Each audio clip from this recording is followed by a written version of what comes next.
When someone gets through cancer surgery, it's this huge, monumental victory. But what a lot of people don't realize is that sometimes, long after that battle is won, a new kind of hidden challenge can pop up.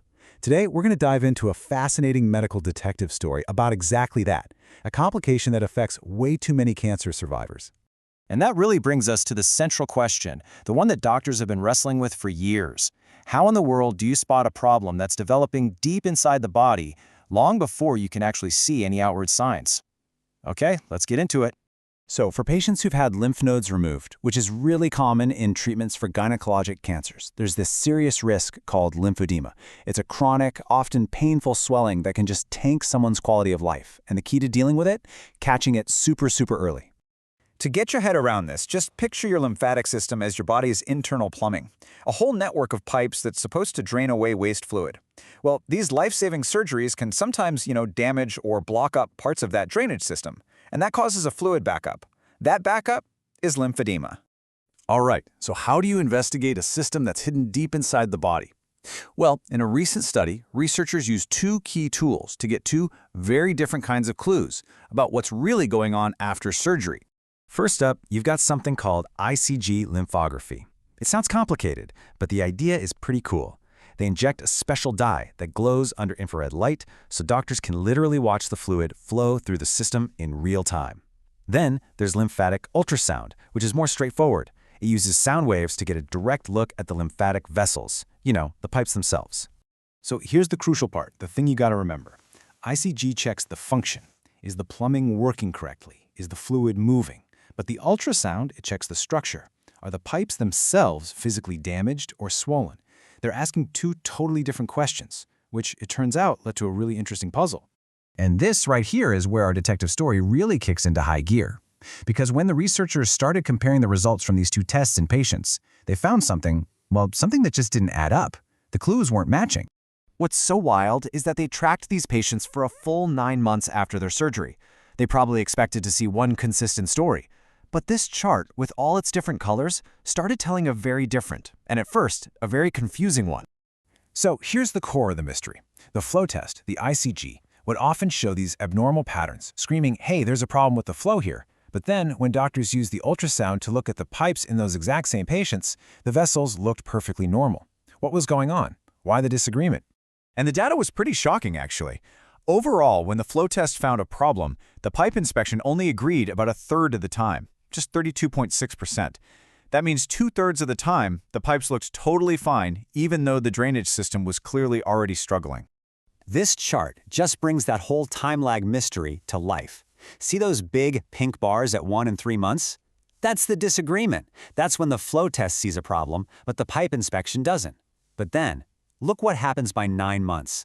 That blue bar, where both tests finally agree, it starts to get much bigger. The story was changing over time. So what solves the puzzle?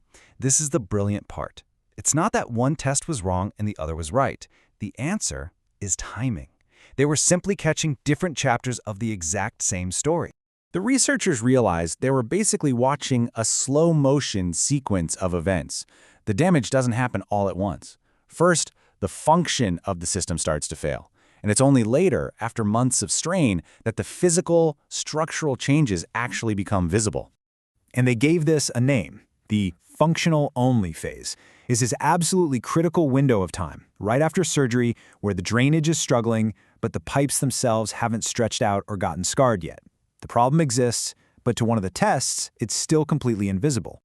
This timeline just lays it all out perfectly. In those first 1 to 3 months, you're in that critical functional-only phase. Only the super-sensitive flow test, the ICG, can spot the trouble.